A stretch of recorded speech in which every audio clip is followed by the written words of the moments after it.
No nation in history has ever survived a tax burden that reached a third of its national income. Today, 37 cents out of every dollar earned in this country is the tax collector's share. And yet our government continues to spend $17 million a day more than the government takes in.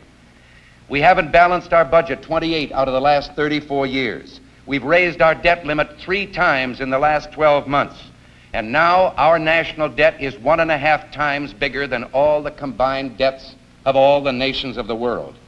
We have $15 billion in gold in our treasury.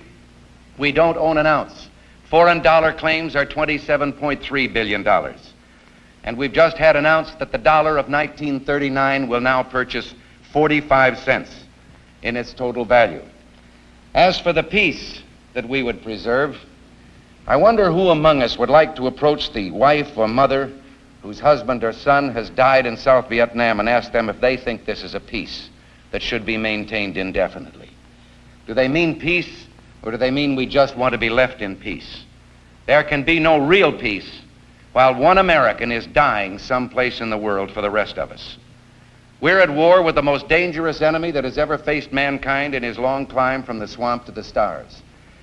And it's been said if we lose that war, and in so doing lose this way of freedom of ours, history will record with the greatest astonishment that those who had the most to lose did the least to prevent its happening.